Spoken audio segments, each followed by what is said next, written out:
Hey friends, happy Monday. Thanks for joining us for Unscripted on 13 Plus. I'm Anna Orsini. And I'm Carson Courier. We are starting the week off extremely busy in the weather department and the news department. So we do want to start with some late breaking news that happened at around 10 p.m. Tucson police are mourning the death of one of their own officers this morning. TPD has confirmed that officer passed away after a crash near 6th and Campbell. You're taking a look at the scene right now on your screen. We know the officer was responding to a call when that crash happened. Now this is video you're looking at from the scene last night. That intersection is back open this morning, but investigators were out there for quite a while just trying to figure out what happened. And we do know at this time that, again, an officer was killed in this crash. We don't know anything about the individual or persons who were in the other cars, so that's something we are hoping to learn more about today at 10 o'clock. Tucson police have already said that they will be holding a press conference at 10 o'clock, so that's when we'll get more information on what happened overnight. You can see some video from a procession last night there at TPD, so definitely not the kind of news that you want to start out the week with, and thinking of everyone with Tucson police, all of law enforcement here in Southern Arizona. It's just a very, very hard thing to see, very heavy. So we'll have more at 10 o'clock. Be sure that you stay with us here on Unscripted on 13 Plus and on our 13 Plus desk for any updates that we get from Tucson police, and hear more from them at 10 o'clock today. Now, we do want to take a live look up to Mount Lemmon. You can see it right here behind us. This is the parking lot of the general store, and you can see it's actually been plowed this morning, but some fresh snow up there. Absolutely, yeah. This morning, that was all covered in snow, so a little bit of improvement out there, but you can see kind of the snow pushed off to the side. Quite a bit of snow, especially for the start of April. Not an April Fool's joke, getting some precipitation up in higher elevations. So we're going to go ahead and take a look out to what it looks like right now in Tucson. You can see that storm hitting us down here as well. Soggy conditions out there, lots of clouds in the sky, just kind of a what's the word? Gloomy. There it is. I was going to say groggy. I was like, no, it is not groggy out there. It feels groggy though if you're looking at this picture. Just looking at our weather ahead for our Monday First Alert Action Day. So we do want to go ahead and bring in 13 First Alert meteorologist Mallory Schnell. Looking at the radar right now. Lots of activity expecting to pick up throughout our day. So how is this going to impact people, whether you're in Tucson or in higher elevations? Yeah, it's going to be a soggy day. So we're going to have more periods of off and on rain today. Yesterday, kind of once it started raining, it continued. Today, we'll get a wave of rain. We'll get some dry time. We'll get a wave of rain. We'll get some dry time. So right now, we are seeing another wave of rain moving through the Tucson metro area. So grab that umbrella if you'll be heading out the door anytime soon. Zooming out, you can see it's a bit more scattered in nature. So really that rain moving right through Marana, Tucson, Sahuarita, Vail, down to Sierra Vista, over to Wilcox as well, and maybe Bisbee, seeing some rain this morning. Now, as we saw up in Summer Haven, 5 inches of snowfall fell as of 6 o'clock this morning with this latest system. More is on the way today with a winter storm warning until 9 o'clock this evening. That's above 7,000 feet in elevation, 3 to 7 inches of additional snowfall possible. Now beyond today, we do really dry things out as the system works its way out of here, making way for more sunshine for the rest of the week. That's going to warm things up because today we'll be running about 20 degrees cooler than normal for this time of year. Wow. Our climate normal is 80. We'll be lucky to make it out of the 50s today. We're up into the 60s tomorrow, 70s Wednesday, warmest day of the week, 84 degrees on Thursday, back into the 70s on Friday. There's that live look out to the Tucson mountains. Temperatures are in the 40s and 50s at this hour. And as I mentioned, we are going to struggle to warm up more than about 10 degrees today because of this scattered rain activity expected. Some isolated downpours, gusty winds, small hail, not out of the question with any storms that develop. Otherwise, we gradually dry out and clear out this evening and into tonight. Here's your First Alert 7-day forecast here after today's First Alert Action Day. Much quieter for the rest of the week. Once again, more sunshine starting tomorrow. That warming trend peaks on Thursday with a high of 84. Then gusty winds, slight chance of rain. You can see gusty winds Friday, slight chance of rain Saturday, but nothing like what we're seeing today. 64 on Saturday, 72 on Sunday. So these ups and downs in temperatures not done with us just yet. And all in all, a pretty cool start to the month of April. An extremely cool start. Yeah. Our manager, Robbie, was just like, I know you guys can't see our shoes, but I'm wearing UGG slippers. Right. Anna's wearing fuzzy slippers. Yep. Mallory's wearing boots. I'm in my boots. Normally And it's I'd be April. wearing sandals Right? or like Yeah. wedges or something. Yeah. It's freezing out there. Yeah. So That day will come on Thursday. That's the sandal day.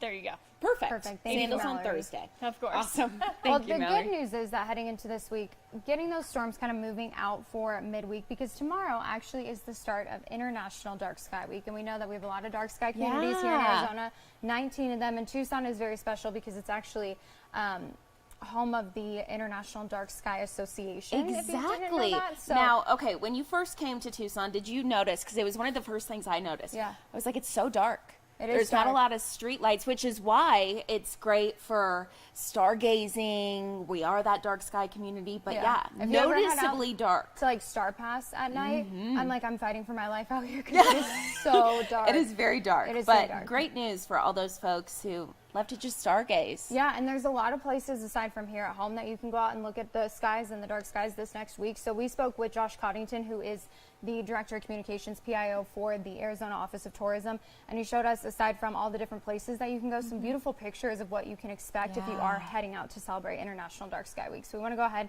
and let you listen in on his interview and see some of these pictures because they're very impressive. It's International Dark Sky Week, which is really awesome for Arizona because Arizona has so many amazing places to go check out dark skies, and especially in southern Arizona. Tucson is a great place to go check out the night skies for a number of reasons.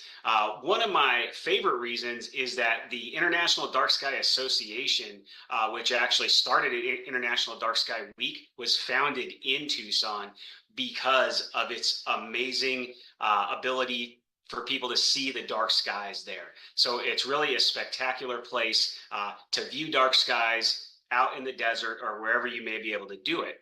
Another reason why Tucson is great is just the dedication to astronomy and studying the night sky that really prevails throughout southern Arizona and Tucson.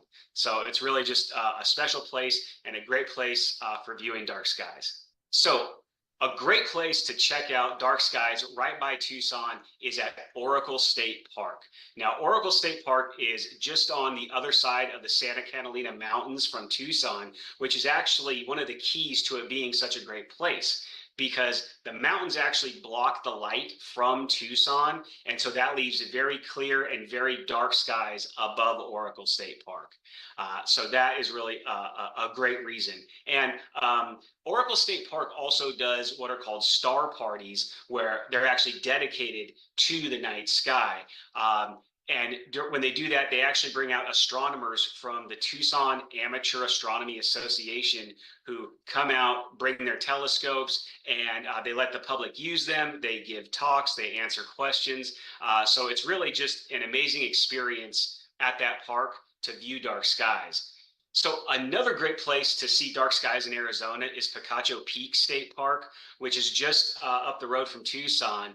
And what's really cool about this one, especially if you go this time of year, is that they both have wildflowers still from the spring. And then you stay at night and you can get a stargazing session from one of the rangers at the park. And that's a 45-minute session. They sit you out there, and I think it's really cool just to see the backdrop of Picacho Peak against the night sky. The ranger there really educates you on stars, constellations, how ancient peoples use the constellations. So it's really just a neat thing to do, and all you have to do is bring a blanket and your curiosity. So another great place for seeing dark skies in Arizona is Sedona, if you want to take a little road trip from Tucson. Sedona is a spectacular dark sky place because they have these great trails where you can go to at night to see the dark skies. So I recommend getting Sedona's Secret 7 Stargazing Guide, which gives you some ideas for trailheads that you can go to at night, where you can really see some great dark skies at night and see the stars.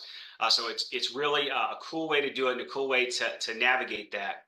Being able to view the night sky without a lot of light blocking it out is really becoming a rarer thing across all the developed world, but especially in the US. And so taking the time to not only go out and view the dark skies, but also to think about how we maintain the dark skies is also something that I definitely recommend people think about. And one of the ways to really have that close to your heart is to go out and view the dark skies, because it's like many things, or many of our great places to visit in Arizona, is that you don't really get it until you go out and do it.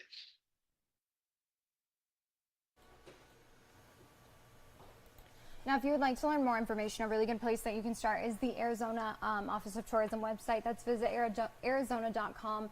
And then places dark skies. So if you head to their website, it'll tell you a little bit about dark sky community, show you a little bit of a video. Pretty. I know, so gorgeous. It'll also kind of show you kind of the history behind it, how Arizona became a place that is known for its dark skies, some pictures, some of those photos that we showed you, and then also some of the certified dark sky parks. So you can see that whole list, kind of not around me, but there you go. Yeah, there you go. So if you head to their website for more information, you can find places that you can go out and celebrate Dark Sky Week and just learn a little bit more about it. We'll also have that up on our website, the full interview with Josh, unscripted, on 13 Plus under the news tab on KOLD.com. So just a really cool opportunity to celebrate one of the things that makes Arizona so great. Such an awesome time. Yeah, very cool. And what he said that he loves specifically about, we'll actually click on the video just so you can see a It's little International Dark. He's like, I love that the International Dark Sky Week is kind of picking up on that girl dad thing. So it's a picture So of a dad and his cute. daughter looking up at the night sky. So if you are a girl dad, a perfect opportunity to get out, see the dark skies, and talk to her a little bit about space. So very, very cool. Again, it'll all be up on our website, KOLD.com.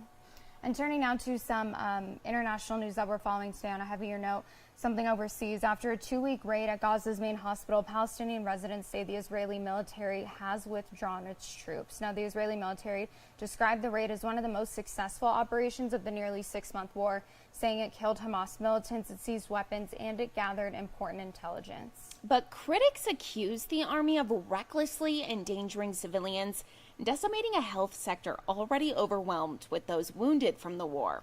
Right now, medical crews are working to recover hundreds of bodies scattered across the grounds, with at least 300 bodies found so far. That's according to Gaza's civil defense. So we'll keep watching this, but definitely some news that we've been kind of waiting on for weeks, for months, something we'll keep watching. And some more developing news back here at home. Alec Murdaugh back in court this morning, sentenced to another 40 years in prison after he pled guilty last year to nearly 24 charges of conspiracy, fraud, and money laundering. Now, that 40-year sentence will run concurrently with the 27 years that he's already serving after pleading guilty in state court to similar crimes. Now, this is all on top of the 2 life sentences he received last year for the murder of his wife and son. While Murdaugh insists he's innocent of the murders, he has admitted to the financial crime, saying he was maintaining a years-long opioid addiction. And in California today, some exciting news for people who work in the fast food industry. California said that it will be increasing its minimum wage for fast food workers to $20 an hour at least. Now, that starts today, and this gives those employees more financial security. However, it could also lead to a rise in prices in a state already known for some of its higher costs. Yeah, that's right. So Democrats in the state legislature passed the law last year after acknowledging that many of the more than 500,000 people who actually work in fast food restaurants are not teenagers earning some spending money, but actual adults working to support their families. So some good news there in California. And speaking of food, here at home, something a lot of people have been waiting for, the reopening of Sweet Tomatoes, finally reopening here in Tucson today. It will host its grand opening at 11 o'clock this morning. It will be the only Sweet Tomatoes restaurant in the country after all stores closed nationwide in 2020. So if you were familiar with the old location, that's where it is. So it is actually on Broadway in Wilmot. Something to note, though, the restaurant will be cashless, so it only accepts credit, debit, and contactless payments. Have you ever been? I've not. Have you? I have. I think I was visiting when I was in high school, and my dad was like, "Sweet Tomatoes, we have to go." Oh my gosh, the nostalgia. Huge salad bars. Yeah. Tyler Butler said he got pizza there this weekend. Just a bunch of options. Yeah, a lot of people loved it, so looking forward to trying it, but it's cool to think that after they closed all the restaurants across the country, we're the one who gets right here in to have it. Tucson. So yeah, very, very cool. Well, something else that's back open today, Casino del Sol reopened after the holiday weekend in observance of the Pascuayaki tribe's annual Easter ceremony. So it did open its doors at 8 o'clock this morning. It comes after multiple services at the casino remained down. That's something we've talked a lot about. Yeah. After that data breach months ago, still impacting them to this day. So just keep that in mind if you are heading out there today. And, well, the stage for the Final Four is set here in Arizona. Some great news. 11 seed NC State will be taking on Purdue, and the Alabama Crimson Tide will be facing off against UConn. Ahead of this weekend's events, Governor Hobbs is to be joined by the NCAA and local leaders this morning. That's at 10, so just about in 15 minutes here, to discuss safety and security, a huge deal as this tournament gets started on Saturday. That includes representatives from Glendale Fire, the Phoenix Police Department, and the Arizona Department of Public Safety. I know when we had the Super Bowl here last year, this was something that was talked about a lot. How can we make sure everyone here in Arizona is safe, but also all the folks traveling in? Yeah, especially when you have such a major event bringing in so many different people. So safety, security, definitely a top priority there in Glendale and throughout Phoenix, because people are going to be traveling in and out of Phoenix, Scottsdale, the surrounding areas. So something that we'll let you know what we hear from Governor Hobbs. But of course, a lot of fun. This is so cool. A lot of fun coming with it, as well as the Final Four comes into town this weekend. A lot of people wondering, myself included, when I was looking at the courts over the weekend and just watching some of those games, how do they set those up? And here's some video, actually, of them setting up that court now. It's like a big State Farm puzzle. Stadium. It is. Yeah, it looks like a really heavy puzzle. So this is video of them setting up that floor for the Final Four. So the process started months ago, about 9 months ago in Michigan. So they designed it. They then brought it down to Texas and painted it. And then it was brought here to Arizona. About 125 people worked to put it all together at State Farm Stadium over the weekend. So again, all the excitement leading up to the Final Four there in Phoenix. And we do know that the Final Four tips off this Saturday, April 6th. So exciting. Lots I always think it's super interesting. I mean, you have hundreds of people working on this, right? But they do kind of get it set up and going really quickly. They do, yeah. I mean, we don't see a lot of the behind the scenes, but look at it that. looks Wow. heavy. Oh my gosh. All I'm thinking is do not slam your finger. Oh, Can you I know. imagine? Oh my gosh, blood blister for days. Well, Oh, definitely something to look forward to this weekend. Now, something that we are keeping an eye on, of course, we touched on it at the top of the show. Waiting to hear from Tucson Police about the crash that involved an officer overnight, killing that officer. That will begin here in just a few minutes at 10 o'clock, so we will be jumping back on the desk, bringing you the latest from Tucson Police, getting an update on that crash. You're taking a look at video of the procession last night with Tucson police officers. You can see just an absolutely heartbreaking thing and something that you never want to cover. But unfortunately, we have to today. So at this point, we don't know the name of the officer or what exactly happened. We do know that the officer was killed in a crash at Campbell and 6th while responding to a call. Again, we're expecting to hear from the Tucson Police Department at 10, so we'll bring you all the latest both on air and online. absolutely. So we'll go ahead and jump off and kind of wait for that to get started. I know it's supposed to start at 10. Sometimes it starts a little bit later. So we're going to be sitting here waiting for that. As soon as that starts, we're going to have a live picture. You'll be able to tune in, see exactly what's happening, and learn more about that deadly crash last night and into this morning. So thank you all for watching this episode of Unscripted on 13 Plus. Stay tuned, though, because we're going to be hopping back on shortly.